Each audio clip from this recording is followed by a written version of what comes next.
Dictation शुरू होगी 5 second बाद।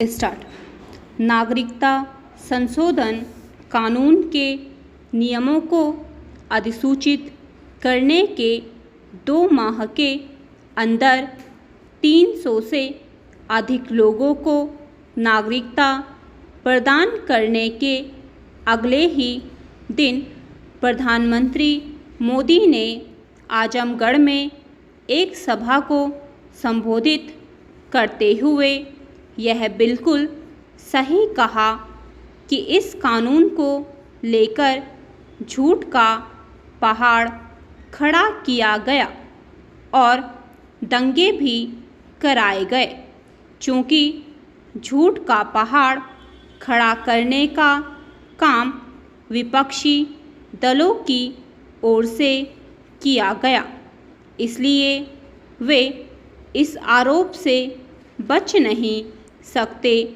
कि उन्होंने लोगों को गुमराह कर सड़कों पर उतारा। इन्हीं लोगों ने हिंसा और उपद्रव का सहारा लिया। नागरिकता संशोधन कानून के खिलाफ जो हिंसक प्रदर्शन हुए उनमें सरकारी एवं गैर सरकारी संपत्ति को तो नुकसान पहुंचाया ही गया, जान माल की क्षति भी हुई।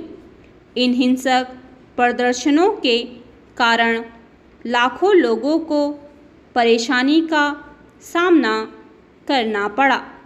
दुर्भाग्य से दिल्ली के लोगों को कुछ ज़्यादा ही, क्योंकि यहाँ पर शाहीन बाग इलाके में एक व्यस्त सड़क को अवरुद्ध कर महीनों तक यातायात बाधित रखा गया।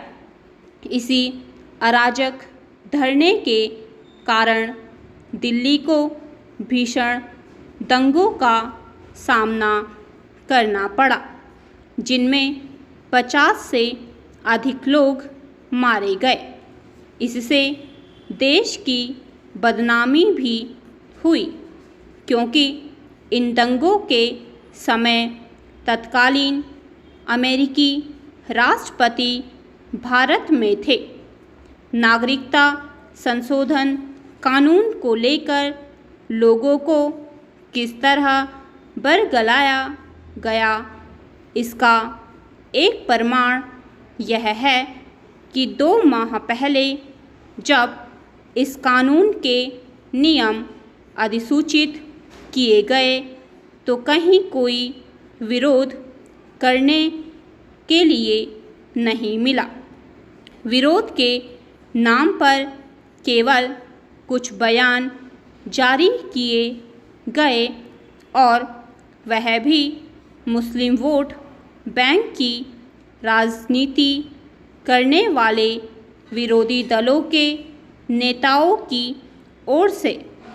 स्पष्ट है कि लोग समझ चुके हैं कि इस कानून के विरोध में सचमुच झूठ का पहाड़ खड़ा किया गया था और एक कोरी अफवाह थी कि इस कानून से भारत के मुसलमानों की नागरिकता छीन ली जाएगी। यह कानून तो 3 पड़ोसी देशों अफ़गानिस्तान, पाकिस्तान और बांग्लादेश में प्रताड़ित किए गए वहाँ के उन अल्पसंख्यकों के लिए है जो किसी तरह अपनी जान बचाकर भारत आ गए।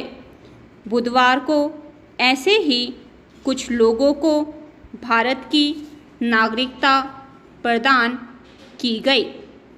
इन दीनहीन लोगों को नागरिकता देने का विरोध क्यों?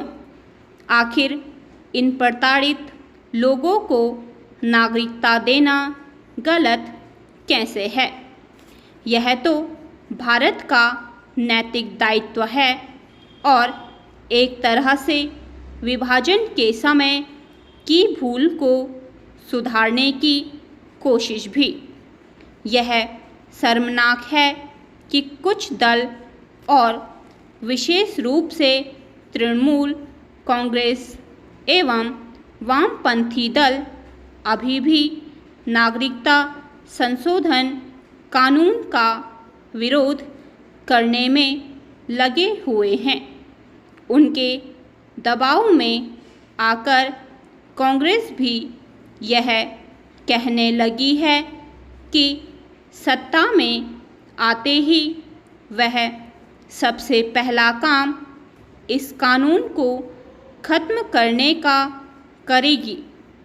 आखिर कांग्रेस या फिर अन्य दल यह अमानवीय अनैतिक काम करने का वादा क्यों करने में लगे हुए हैं।